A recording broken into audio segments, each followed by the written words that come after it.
வணக்கம். சித்தக்க உணவை மருந்து உணவு. எப்போதும் எல்லாருமே பொதுவாக உடல் எடையை குறைக்கிறதுக்கு நிறைய டிப்ஸ் கொடுப்பாங்க. ஒரு சிலருக்கு ரொம்ப உடம்பு மெலிந்து இருக்கும். அவங்க உடல் எடையை அதிகரிக்கிறதுக்கு என்ன செய்யுது அப்படின்னு நிறைய சந்தேகம் வரும். உடல் எடையை அதிகரிக்கிறதுக்கு என்ன பண்ணலாம் பார்க்கலாம். பொதுவாக ஒரு சிலர் பிறப்புலேயே நான் எவ்வளோ சாப்பிட்டாலும் அவங்க மெட்டபாலிசம் உடல் எடை மெலிதாக இருக்கும். ஒரு சிலருக்கு நிறைய மாத்திரைகள் டிசீஸ் நோயெல்லாம் இருக்கும்போது அதோட மாத்திரைகள் சாப்பிட்றதாலையும் சைடு எஃபெக்ட்ஸாலையும் உடம்பு இழைச்சி போகும். ஸோ ஒரு சில நோய்கள் வரனாலும் உடம்பு இழைச்சி போகும். அதுமாரி சீரண சக்தி அதிகமாக இல்லாதவங்க, பசியே எடுக்கலை அப்படின்னு சொல்கிறவங்க, அவங்க சாப்பாடை குறைக்க திடீர்னு உடம்பு இழைச்சி போகும்.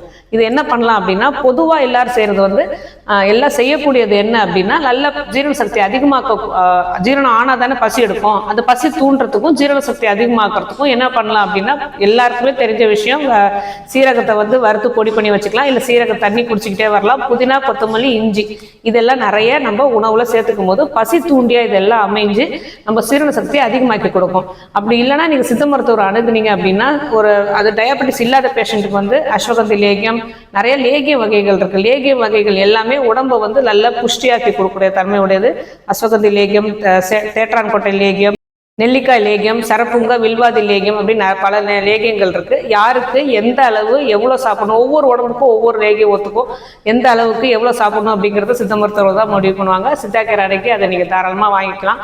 இந்த லேகியம்லாம் இல்லாமல் நீங்கள் உடம்பு புஷ்டியாக இருக்கணும் அப்படின்னா நிறைய வெள்ளை கொண்டக்கடலை சாப்பிட ஆரம்பிக்கணும். முளைக்கட்டின தானியங்கள் நிறைய சாப்பிடணும். சிறுதானியமாக இருந்தாலும் சரி, தானிய வகைகளாக இருந்தாலும் சரி, நிறைய சத்து மாவு, இதில் சிறுதானியங்கள் செய்த சத்து மாவு நிறைய சாப்பிடணும். இது எல்லாமே செஞ்சுக்கிட்டு வந்தாலே போதும். நல்ல உடல் எடை கூடும்.